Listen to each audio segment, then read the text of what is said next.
Hello and welcome back to our How to Paint series of videos.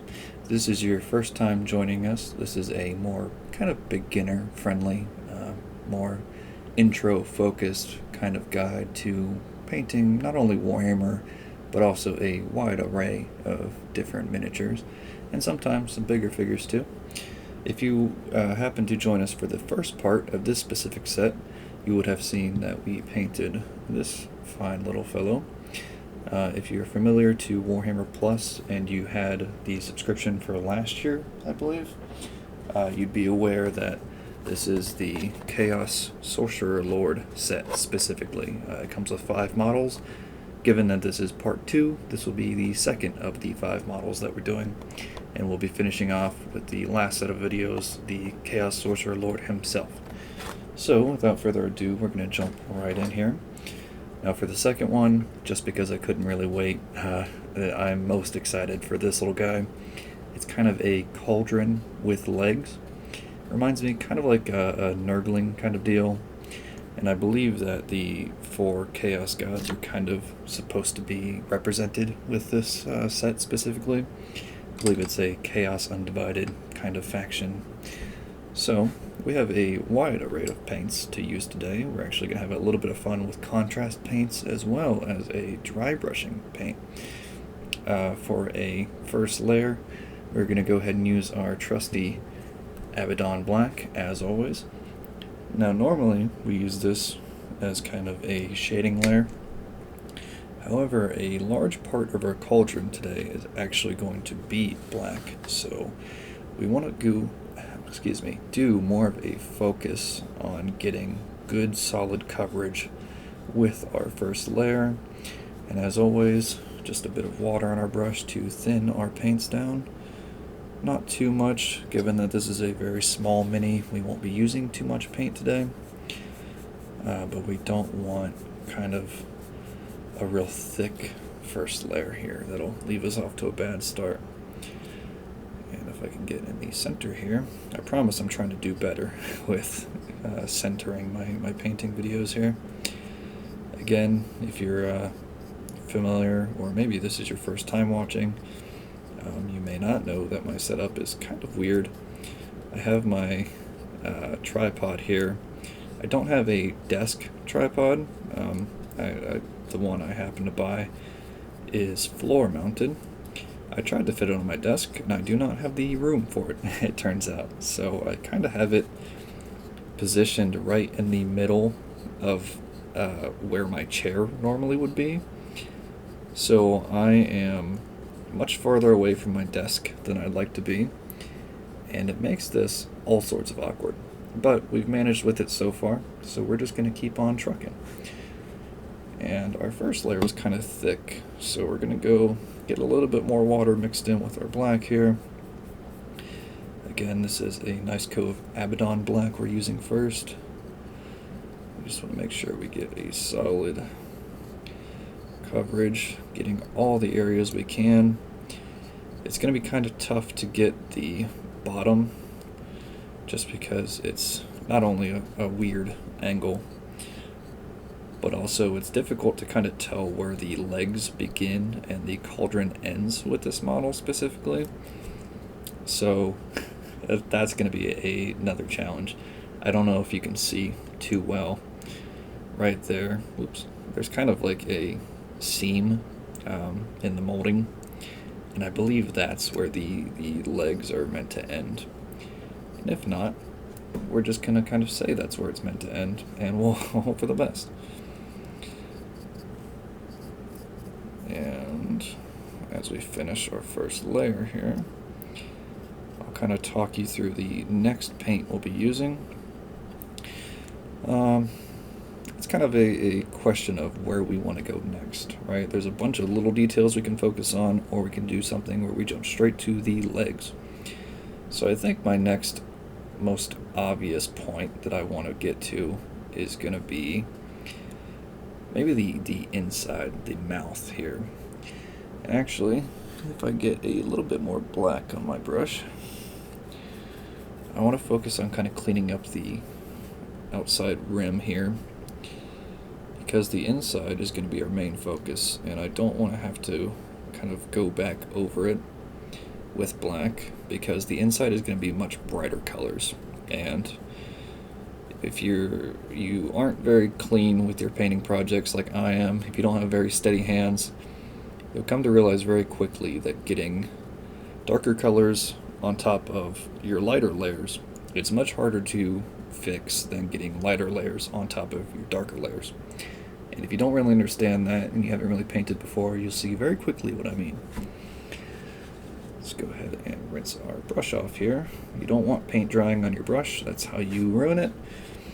And again, we're using Old Reliable today. This thing has been through the ringer. I've been using it for probably literal months now. I've only really been painting for about a year, give or take, and I think I've been using that brush for about 6 months of it. So it's more than gotten its usage from me. Highly recommend it. And again, it's not, I don't use expensive brushes. You can get these literally just off Amazon.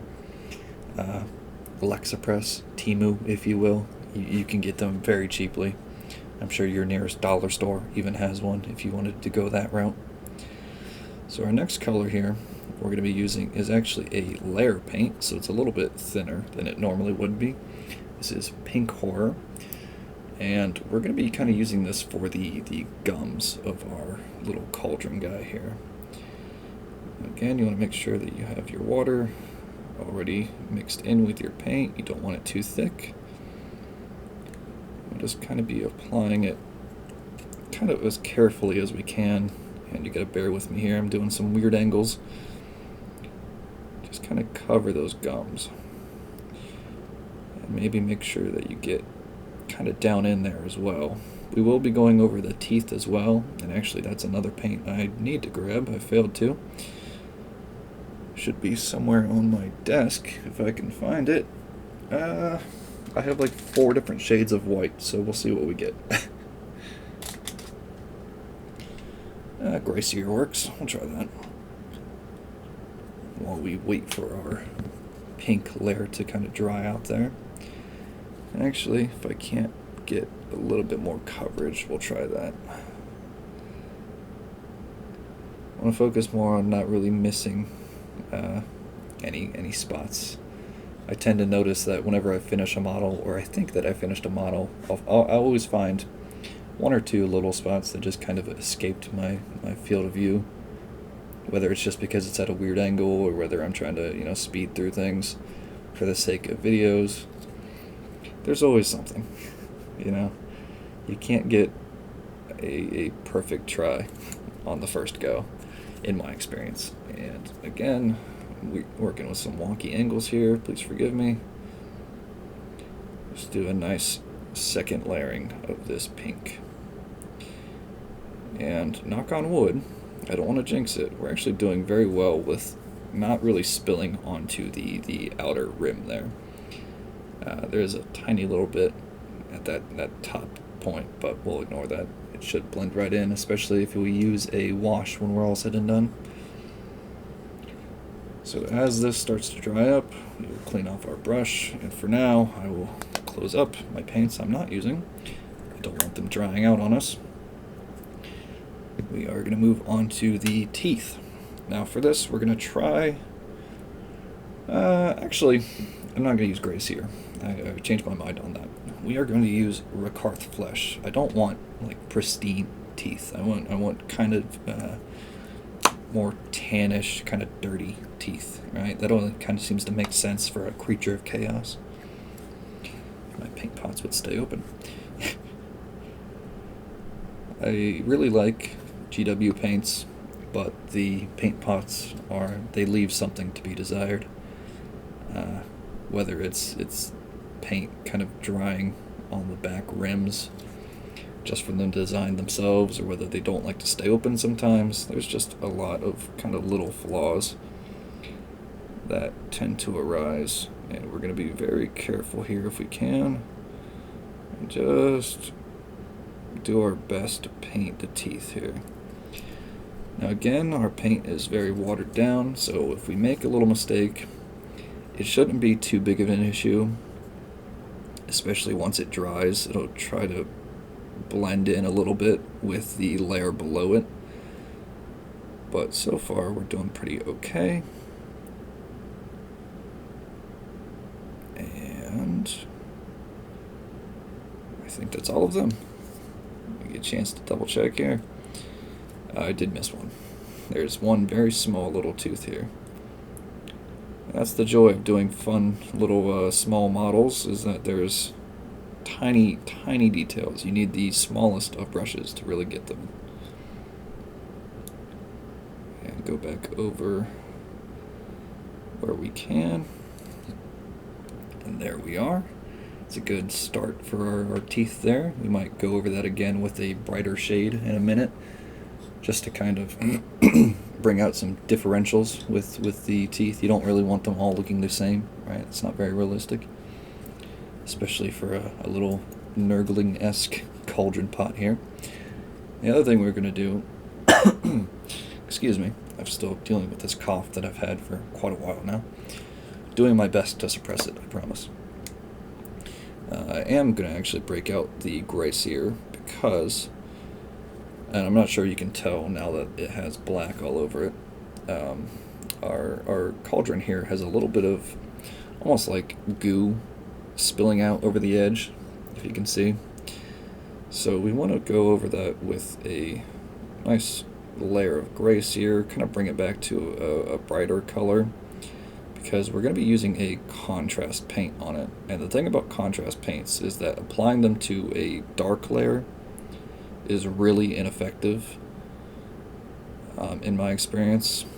And maybe you can use that to get a desired effect that you want. But for our purposes today, we're really just going to be trying our best to work well within our means. And get the inside here.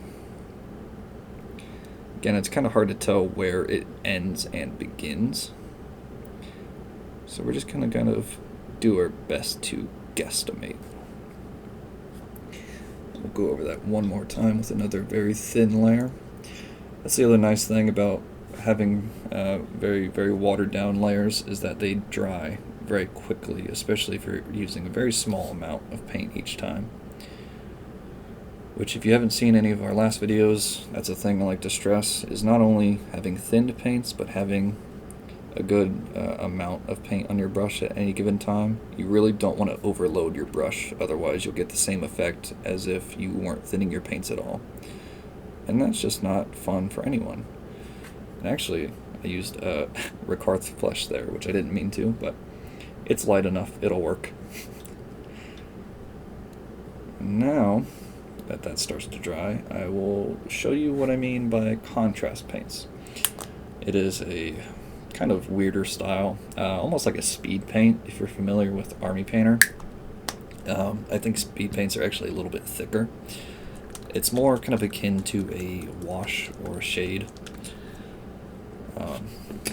Here we have it. It is our Magos Purple. I think that's pronounced correctly, I hope. Go ahead and open that up, and I believe this has been dry. So we go ahead and get some on our brush. And I'm kind of newer to using contrast paints, so forgive me if it looks a little wonky. But we're just going to kind of go over all this goo and really make sure we cover it entirely. Now, contrast paints have kind of a mind of their own. They will pull in certain areas and they will kind of flow over others. It just kind of depends on the topography of what you're painting. So we're going to let that dry and kind of see what kind of effect that gives us. But in the meantime, we're going to move on to our next little detail here. Again, close our paint so they don't dry. I'm not sure if contrast paint actually can dry in its pot. It's very watery. But we'll try to be safe and close it up anyway. We're going to go ahead and get some lead belcher here.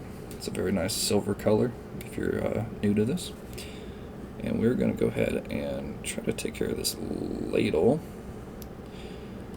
You can see I actually have way too much paint on my brush, so there goes all of my advice about making sure you watch that. Very easy fix though, we'll just rub it off on our paper towel. Maybe you have a wet palette, maybe you have a dry palette, just kind of keep your excess rubbed off on there. And you want to make sure you get the back as well. You never want to miss that. And kind of have to come in at another weird angle, make sure we're not getting it where we don't want it. And we will also make sure we get the sides, because that's a very easy spot to miss. There we are. Nice little layer of silver on there. And then for the cauldron itself there, I thought about using some dry brushing for the just kind of shading effect. And then I realized that I don't really have a dry brush small enough that I can get in the front here without messing up the details of everything else. So we're not going to do that this time. However, we are going to do that kind of front handle with a nice layer of Balthazar gold. Now, if you've watched my other videos, you'll know that I have very recently come to like Balthazar gold very much. It's still not my absolute favorite shade of gold. I think it kind of looks more like a bit of a brass, kind of rusted gold kind of feeling, but it on its own, it does stand up very well. So we're going to be at another weird angle here. Bear with me. We're going to be actually using the kind of curve of the brush, if it'll focus. I was trying to focus on two things at once. Either way, the back kind of curve of the brush there, and we're just going to be running it along the handle, I guess you'll call it. I'm not sure if it has a specific name or not. And we want to do this very lightly. We don't want to press down too hard, otherwise it'll just make it a moot point, and our entire brush will make contact with the pot anyway, so we don't want to do that. And I'm dealing with kind of some weird lights here, so let's see if I can't fix that as well. Go ahead and get the other side. And now this is kind of where it gets tricky, because the kind of goo overlaps. So we want to do our best to avoid that. If we don't, we'll just make sure that our paint is thin enough that it doesn't matter much. Go ahead and get some more on our brush here. Again, you want to just keep it kind of on the back or kind of curve of your brush. If your brush doesn't have a curve because you haven't used it too much yet, just kind of use the side of your brush kind of further away from the point of it, the tip of it, I guess you'll say. And we will continue on. Now, if you're left-handed, the other side of this would be much easier to do. If you're right-handed, then you'll have the same exact troubles as me here. So kind of bear with me as we get this other side. Again, just kind of very lightly press, and you'll find that your brush kind of naturally manages to get the outer edge, which is exactly what we want here. And see if we can't get the inside as well, just to get a nice coverage. There we are. And depending on the angle you look at it, you might see that you have covered the entire thing, and then you turn it a little bit and you realize, no, no you didn't. Excuse me. There's this actual, it's kind of hard to see, but there's like an inside loop that rises out from the pot just slightly. And so I kind of want to make sure that I get that as well. If you paint Space Marines, you'll kind of know what I'm talking about when it comes to this. The pauldrons, if you do this technique, you can paint your pauldrons very quickly and very effectively.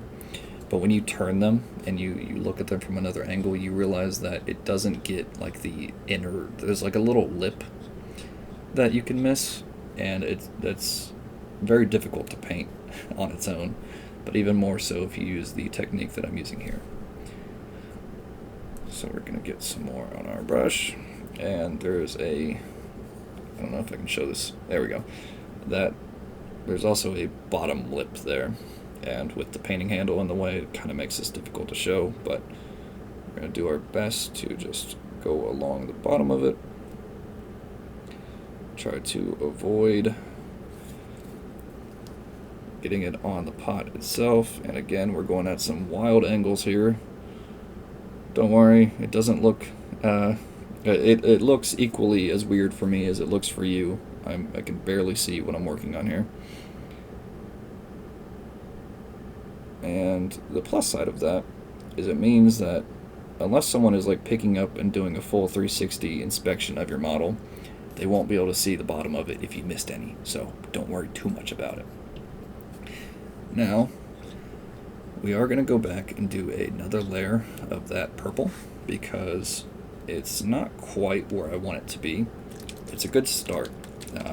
I'm sure if I didn't have, or if I had a little bit of a brighter kind of layer underneath it, it would be better, but we're going to go back over it just quickly enough here, kind of get it out of the way.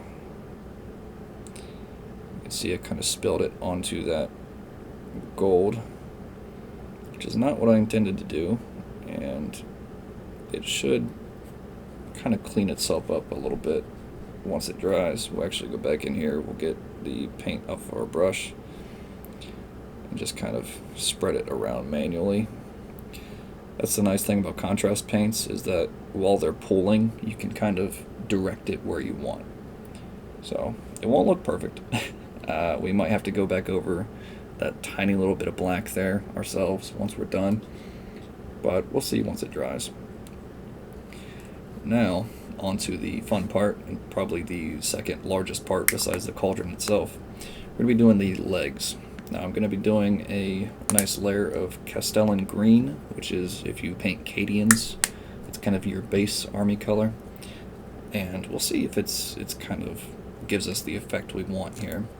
But we'll also be dry brushing over that in just a minute with Nurgling green, which, as the name suggests, is perfect if you're doing Nurgle, which it just so happens we are. At least I think it's a Nurgle model. It's very Nurgle-esque. If you're not familiar with Warhammer and you don't understand the lore, or you don't know anything about the lore, don't worry about it. He's one of the 4 Chaos Gods. Arguably the best one, depending on your point of view. Also depends on if you are a worshipper of Nurgle, because I feel like those who worship him, besides the I'm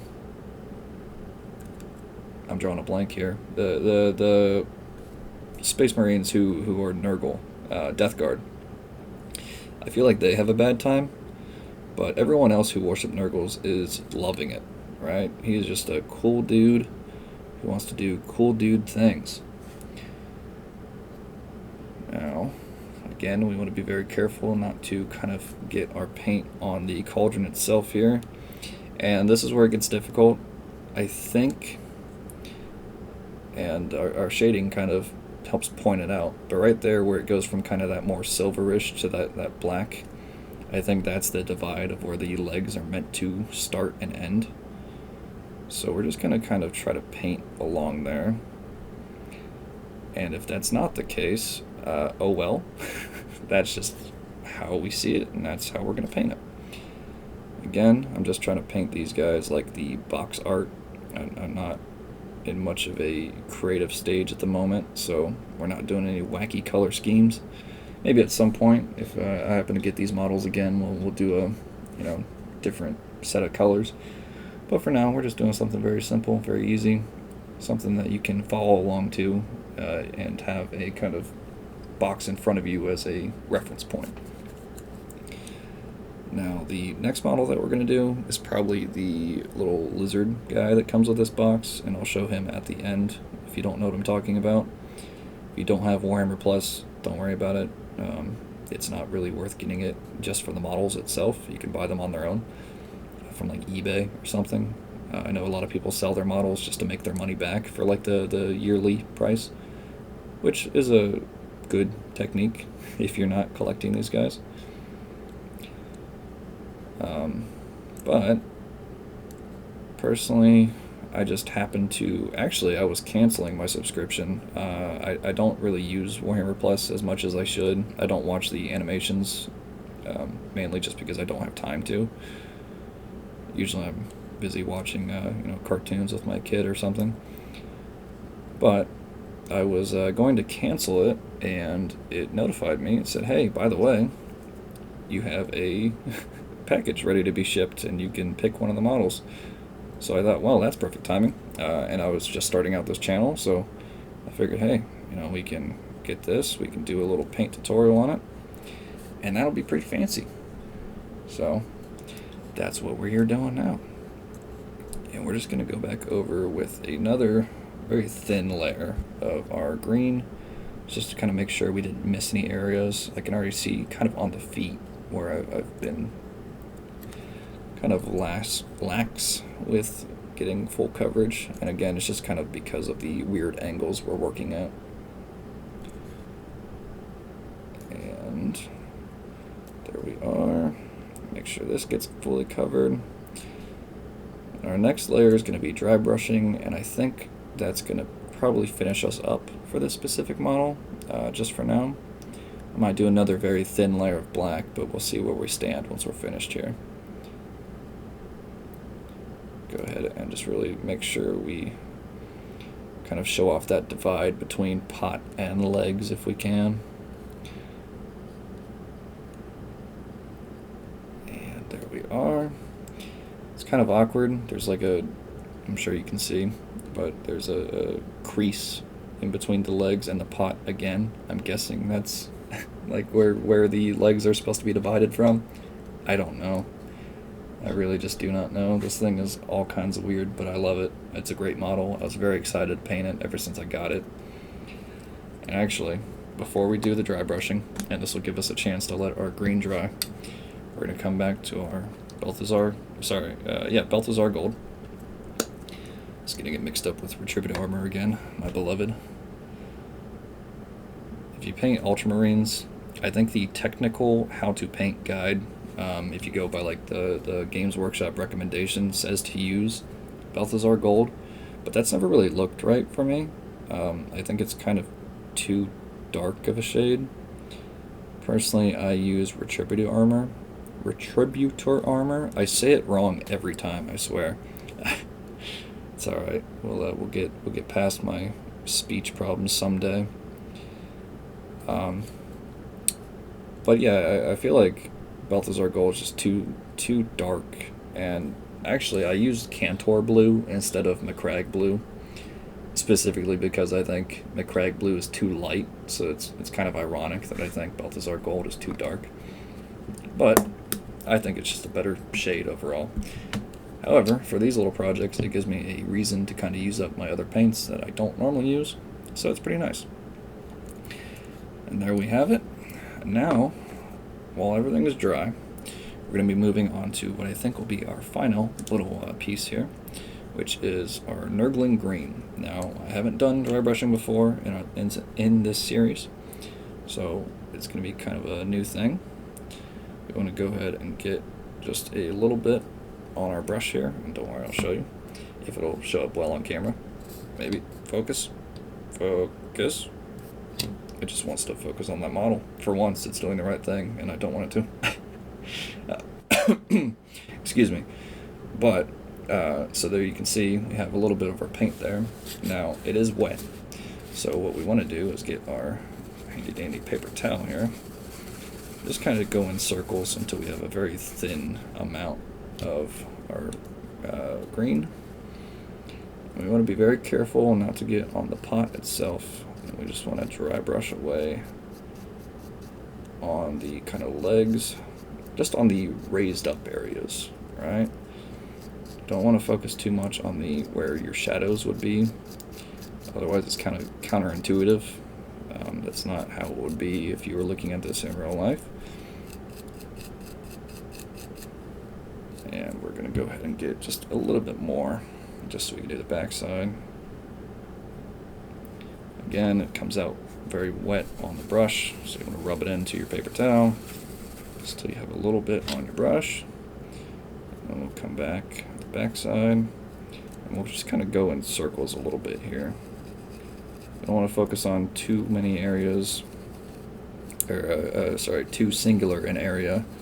Otherwise, it's going to be too bright in certain spots, and we don't really want that. We just want a nice kind of equal coverage on the cheeks, if you will. And there we are. That kind of gives us, just do a little bit, it gives us a nice kind of highlighted effect, where otherwise it'd just be very dark. So, again, we're not going to be doing the basing today. Once we get to the final part of this, we'll be doing all of the basing for all the models just in one go. It'll be much quicker that way. This guy has taken us a little bit longer than my videos normally go. I like to keep things at like 20 minutes-ish, so this guy's a little bit of a treat for you, if you like these videos, that is. If you don't like them, well then I'm sorry, I made you endure an extra 10 minutes. Please forgive me. But we're going to go ahead and call that done for now. The last part, we're also going to be doing Null and Oil, and actually I might be doing Agrax Earthshade. I want to be using that a little bit more than I do my Null and Oil these days. So we'll see. We'll make the decision when we get there. But for now, we're going to be calling that done. If you like this video and you want to see more like it, I do have a couple of other tutorials on my channel. Go ahead and check them out. There, I'll probably leave a link in the description for you, or just go to my page. Either way works. If you want to see more of this, go ahead and leave a like, comment, subscribe, if you're so inclined. And other than that, I will see you guys in the next video.